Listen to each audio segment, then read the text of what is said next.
Ang pelikulang The Exorcist ay kilala bilang isa sa pinaka-nakakatakot at influential na horror films of all time. Base ito sa nobela ni William Peter Blatty. Yung pelikula ay kwento niya tungkol sa isang batang babae na si Regan na naposes ng demonic entity at yung attempts ng dalawang pari na i-exorcise siya. Inilabas yung pelikula noong 1973 at naging massive box office hit. Kumita ng mahigit $400 million worldwide at nakakuha ng 10 Academy Award nominations. Pero sa likod ng mga eksena, may mas darker story na nag-a-unfold. Maraming involved sa production ng The Exorcist ang naniniwala na may sumpa ang pelikula na gawa ng masasamang puwersa at ayaw nitong maging successful. Isang series ng strange at tragic events ang nangyari sa cast at sa crew na nagpataas ng tanong tungkol sa nature at origins ng sumpa. Coincidence kaya ito, publicity stunt, o may mas sinister na dahilan? Pero bago pa natin ipagpatuloy ang diskusyon, make sure na i-hit mo yung like button at i-subscribe ang channel ko kung hindi mo pa nagagawa. At kung gusto mong ma-notify sa bawat bagong video ko, i-click din yung bell icon. Malaking tulong nyo sa akin at sobrang na-appreciate ko yun. Nagawa mo na? Alright, simulan na natin. Yung mga problema ay nagsimula nung ginawa pa lang yung The Exorcist na mostly kinunan sa New York at Washington DC. Isa sa pinaka-notorious na insidente ay yung sunog sa set ng McNeil House, kung saan kinunan yung karamihan ng scenes ng possession ni Regan. Yung sunog, sinira yung karamihan ng interior ng bahay maliban sa kwarto ni Regan, kung saan kinunan yung mga exorcism scenes. Hindi malinaw ang dahilan ng sunog.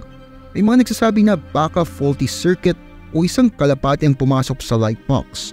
Pero yung iba, nakita ito bilang sign ng supernatural interference. Hindi lang sunog yung kakaibang nangyari sa set.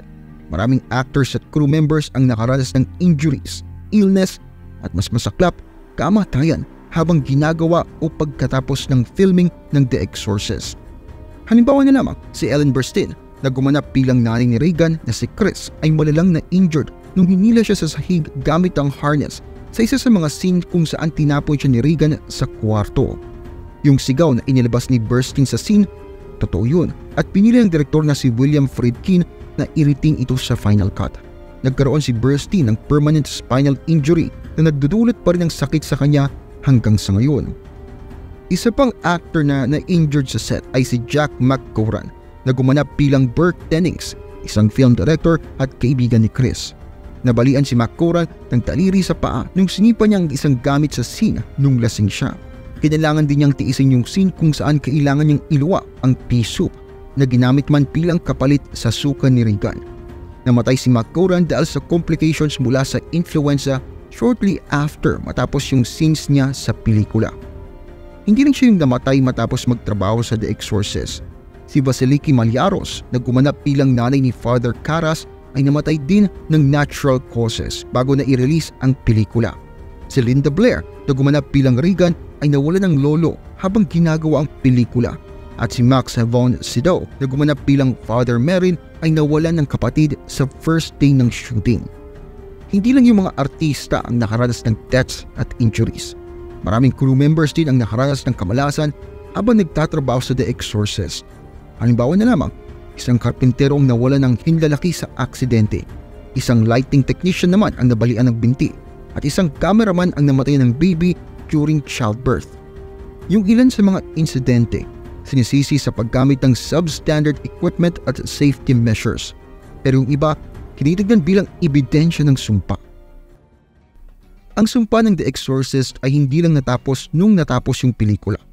Naapektuhan din ito yung mga audience na nanonood nito sa sinihan.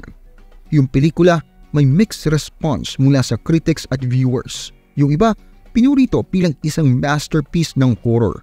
At yung iba naman, kinundi na ito bilang blasphemous at exploitative. Yung pelikula ay nagpo-provoke din ng strong emotional at physical reactions mula sa audience. May iba na hinimatay, sumuka, sumigaw o tumakbo papalabas ng sinihan dahil sa takot. May sinihan pa nga na nagbigay ng barf bugs para pagsukahan nila at paramedics naman para sa viewers na hindi kinaya yung disturbing scenes ng pelikula. Nagdulot din ng controversy at backlash yung pelikula mula sa religious groups, lalo na sa Catholic Church, na tinuligsa ito bilang atake sa pananampalataya at moralidad.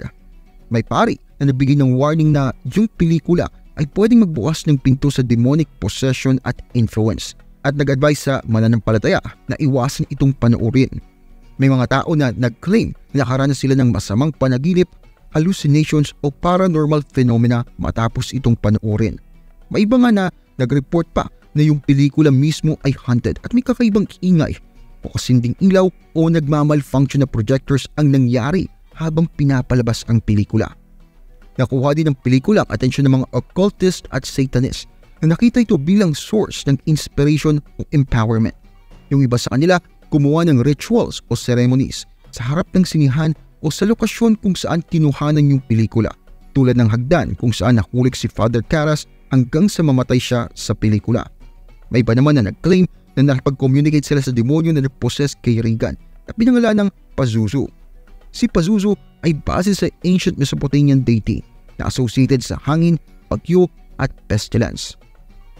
Ang The Exorcist ay isa sa pinaka-influential at controversial horror films of all time. Nagdulot ito ng sequels, prequels, remakes at adaptations, pati na rin countless imitations at parodies. Nag-inspire din ito ng maraming tao na mag-explore ng topics ng exorcism at possession, pareho sa fiction at sa reality. Pero para sa iba, higit pa sa entertainment ang pelikula.